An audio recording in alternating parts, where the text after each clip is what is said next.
turn off the spar and hoop connection we created last time, and we're going to print one more of those off because we need one more. We only printed 2 and we actually needed 3, so we'll do this. We'll print that off this round after we create the hoop segments.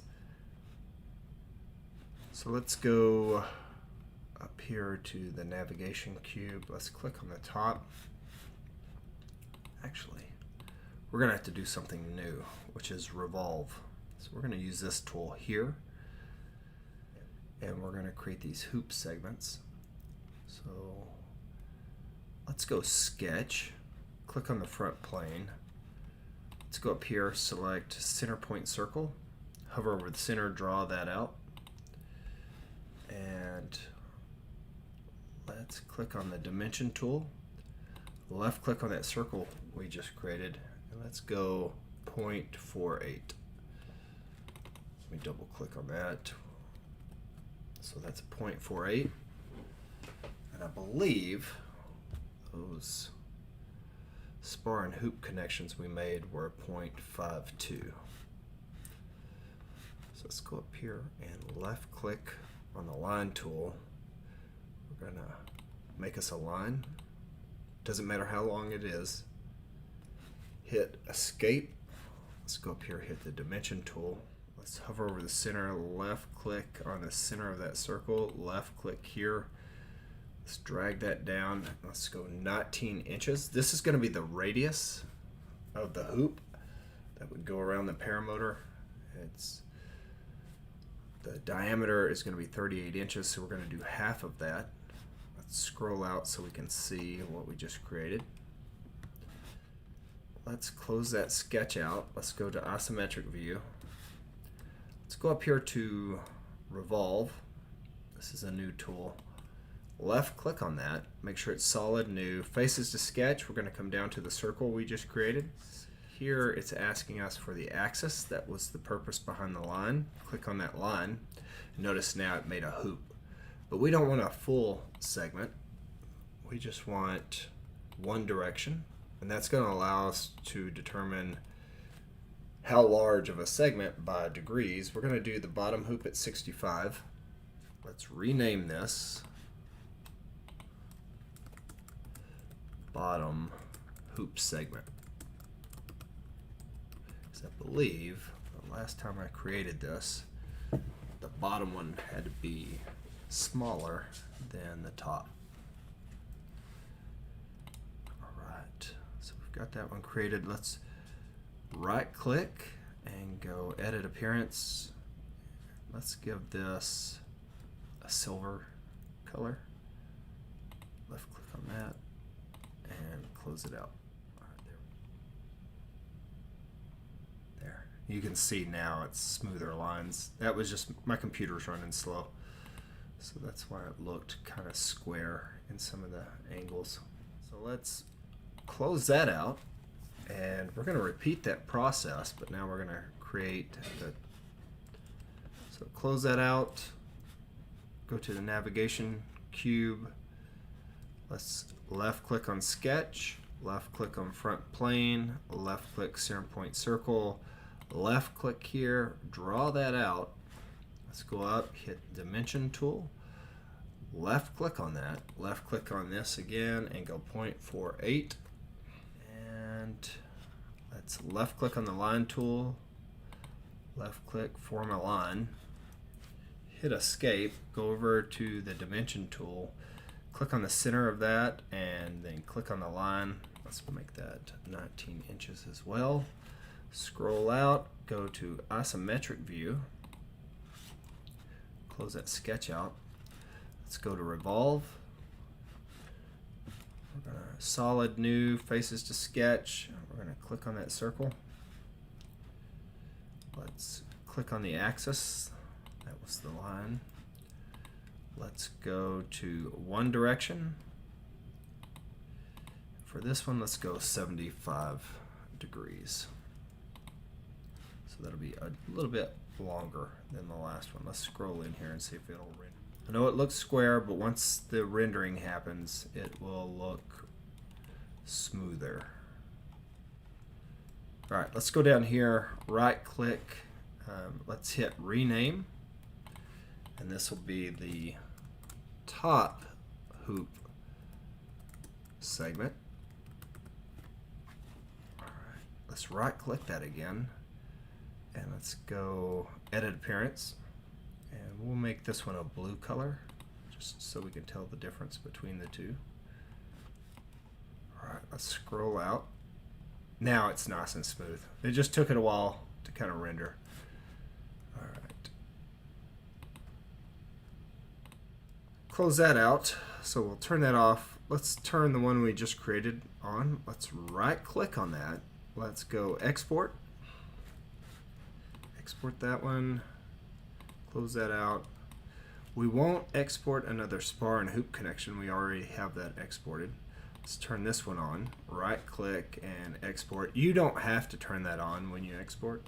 You can export with it turned off. Let's go into assembly view and let's add in those hoop segments. We haven't done that yet. Let's go to top view. Let's go insert. Let's go down to part 16. Let's find a place for this one. Left click.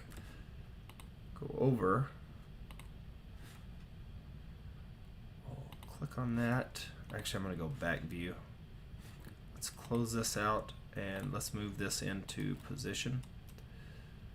All right, that looks good. We'll get it up here so that we know it's close. Let's look. All right, that looks good. Let's go right view. Click on that and let's rotate that 90 degrees. All right, 90 degrees. Let's go back. Let's rotate it 90 degrees this way. There we go. And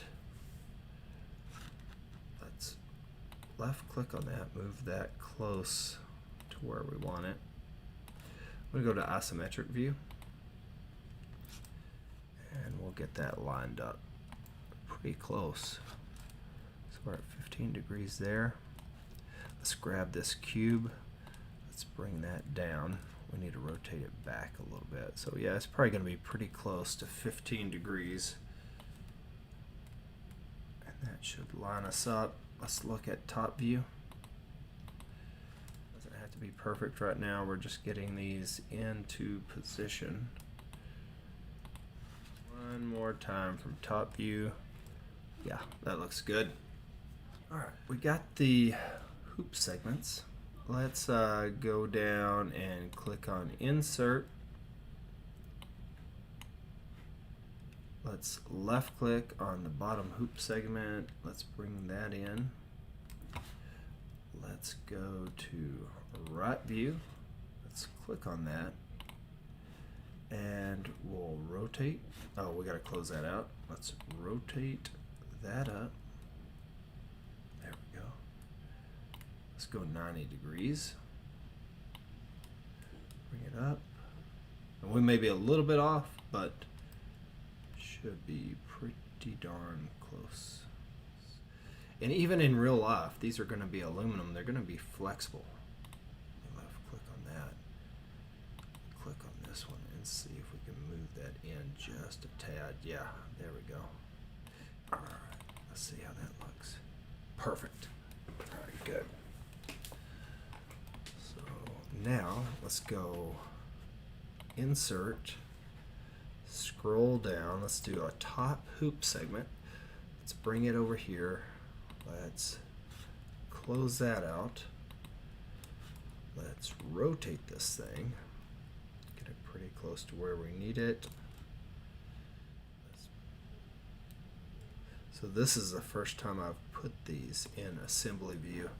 When I created it for the first time, I just made a real life print. But I wanted to add in the assembly view for those people that maybe don't have a 3D printer, to give them an option on how to assemble it. Right, there's our half of it assembled in assembly view. Now I'm going to do the same thing opposite side, but I won't make you suffer through that. Let's go insert, and those are, let's find them, support tubes. So this is for assembly. These are the support tubes. We'll drop these in here, and then we'll just duplicate this one. Let's go to front view. Let's rotate that around. I knew something looked like it was missing. 90 degrees.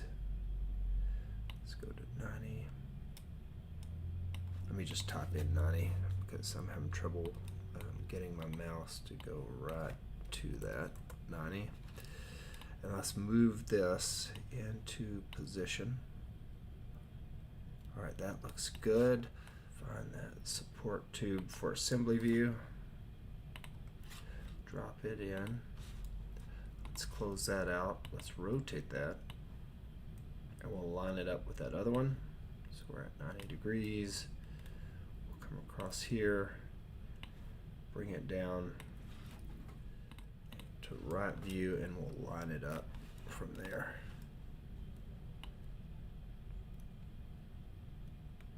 And, there we go. All right, that looks pretty good. So, yep, everything looks good there. Let's bring that out. Let's do the bottom hoop segment first, because it's going to be the smaller of the two. And let's scale that down to 50. I doubt we're going to be able to fit all 4 of those on there, but we will try. Just going to bring that up here, make sure we're not on any boundary that's going to be printed on. All right, that looks good. Click on that again. I'm just going to move that around. So that shouldn't be in any test print area. Let's clone that one. Right click, clone. And we'll bring that one down. And it looks like we can get fairly close.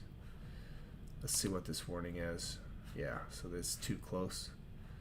We'll move it a little further away. Let's close that out and see. Let's rotate again. I'm going to drag the blue line here. That's going to be our Z axis. Let's move this one away. And now let's see if we get a warning.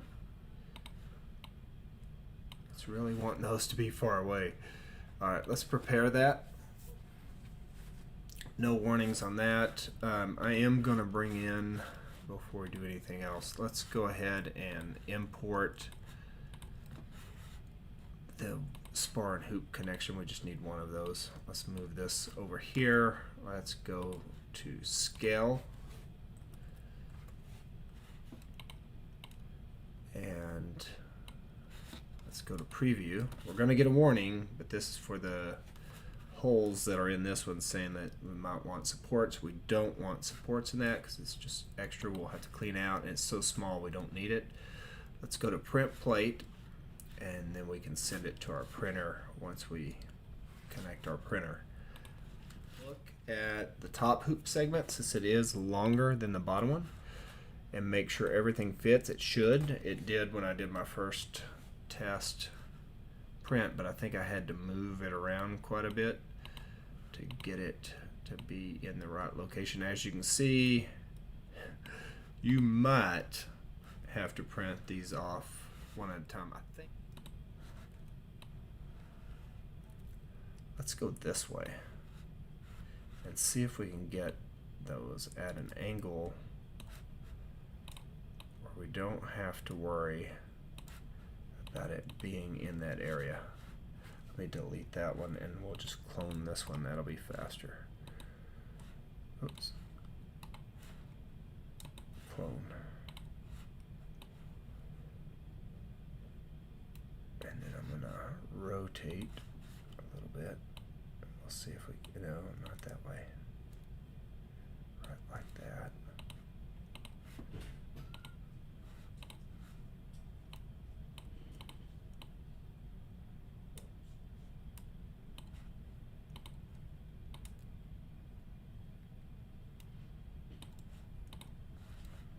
we'll just go with that. Let's hit the preview.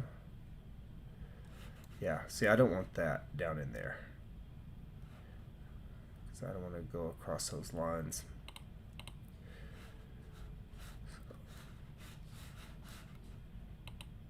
I would rather have it closer to the other part and just ignore that warning than to have it down there.